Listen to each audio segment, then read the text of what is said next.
نمردیم و این روزا رو هم دیدیم. یعنی این چند وقت یکی از بهترین و طلایی ترین دوران رپ فارسی بود که هر کی به نوبه خودش یه فعالیتی کرد. امروز هم رسیدیم به ترک کمین از شاپور فدایی که این چند وقت خیلی پرکار شدن. امیدوارم این فعالیت ادامه دار باشه. کار 3 دقیقه و 18 ثانیه با تنظیم مهدیار. بریم که داشته باشیم. حالا جدا این حرفا چه کاوری داره ترک، یعنی با نگاه اول به دلم نشست. از دور که نگاش میکنی یه حالت چشمه که یه دارتی وسط داریم و به شکل یه اردوگاه نظامی در اومده که یه عده سربازن دور جمع شدن و یه عده هم دارن از دور نظاره میکنن.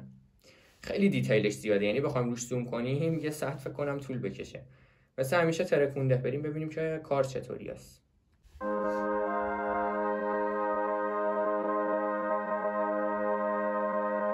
بچه همون توی کمی زیادن دور همن، پلیسو میزنیم زمین میدوزیم براشون کفن. چه وایب جنگی طوری داره، باری کلا پسر. یه حالت سیاسیه دیگه کار. پلیسو میزنیم زمین میدوزیم براشون کفن. بچه همون توی کمی زیادن دور همن.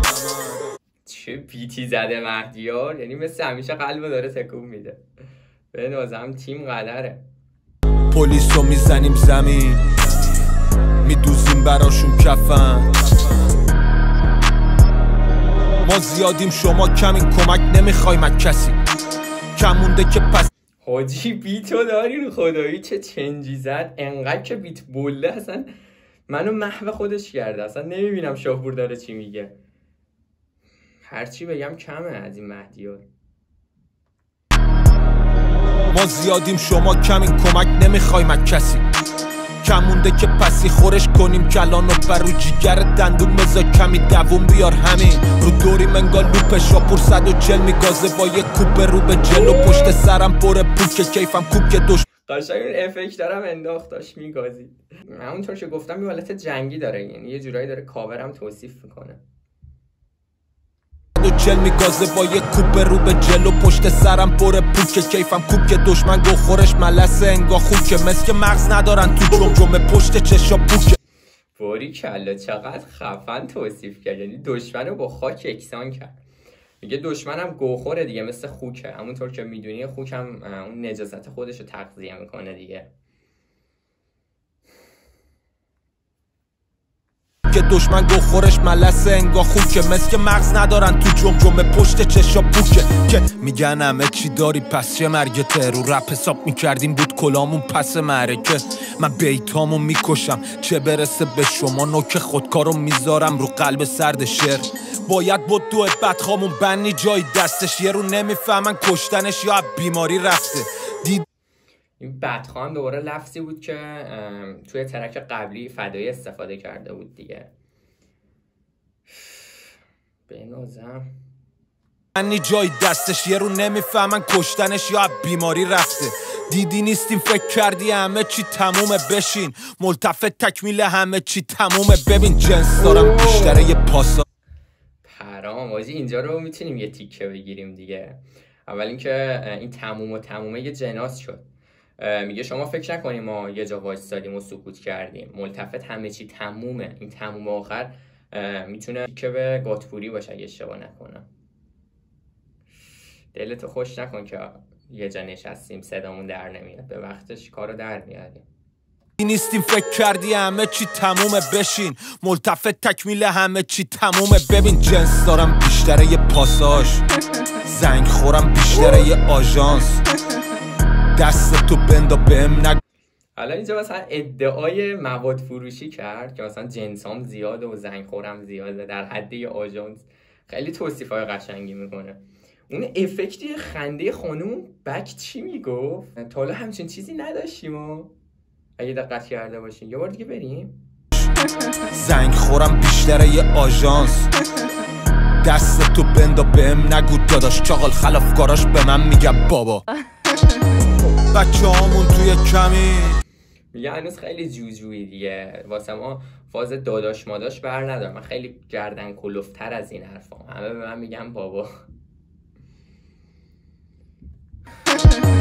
بچه هامون توی کمی زیادن دور همه، پلیس رو میزنیم زمین میدوزیم براشون کفن. بچه هامون توی کمی زیادن دور یه وایب باحالی داره کار، نمیدونم شما حس میکنین یا نه. من پلیس رو میزنیم زمین میدوزیم براشون کفن. با نفسم قاطی میشه مه صبح، روشن سیاهی جنگل توی چش گرگ. به نبودنم خوش نکن دل تو. میگه سیاهی جنگل روشن تو چش گرگ. این گرگ هم باز لفظی بود که ترک قبلی استفاده کرده بود. حرام آجی تیکه ها داره شروع میشه. جنگل توی چش گرگ. به نبودنم خوش نکن دل تو، منتظرم تنها باشی تا بگیرم خیر تو. قفله به رو در همه کلبه ها. این بده، یعنی اینجوری داره شاخ و شونه میکشه، احتمال اینکه دوباره بیف را بیفته خیلی میره بالا. وای آجی ریدم. قفله به رو در همه کلبه ها، دنبالتم مثل رو سنگ محفلمون میشی نقره داغ. آتیشمون روشنه تو دل کو، بیتابمون نازل میشه مثل آیه ها.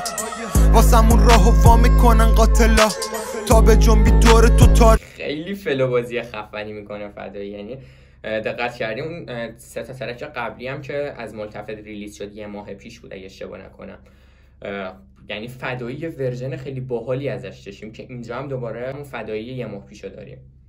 خیلی وایب باحالی داره، نمیدونم چجوری توصیفش کنم این وایبو. وا میکنن قاتلا تا به جنبی دور تو تاریکی میگیره، دونه دونه زیاد بشن سایه ها.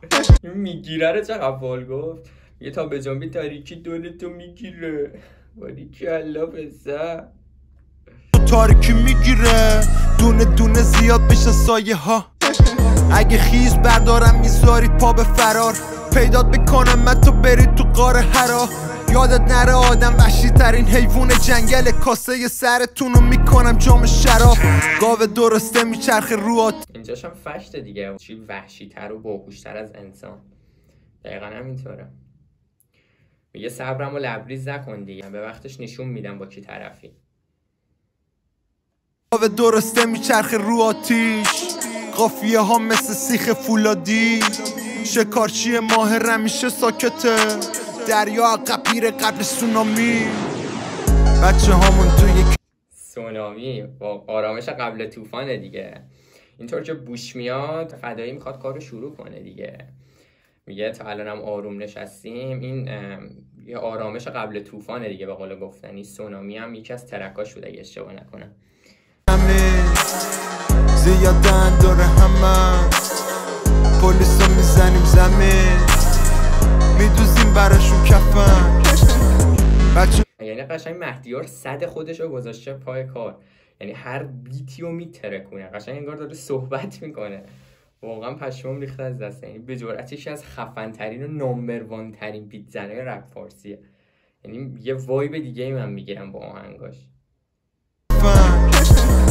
بچه هامون توی کمی زیادن دور همه، پلیس رو میزنیم زمین میدوزیم براشون کفن. و تمام. اینم از ترک فوق‌العاده کمین. اگه دقت کرده باشین یه ماه پیشم یه 3 تا ترک ریلیز شد، اونجا هم حالا یه تیکه هایی انداختم به پوری. اینجا هم علاوه بر این که حالا تیکه انداختن یه جنبه سیاسی هم داشت ترک. پلیسا رو خف میکنیم دیگه، براشون کفن هم میدوزیم. من که واقعا حال کردم. شما اگه نظری چیزی دارین تو کامنت ها بگین دیگه، زیاد سرتون درد نرم. عشق منی تا ویدیو بعد. مخلص.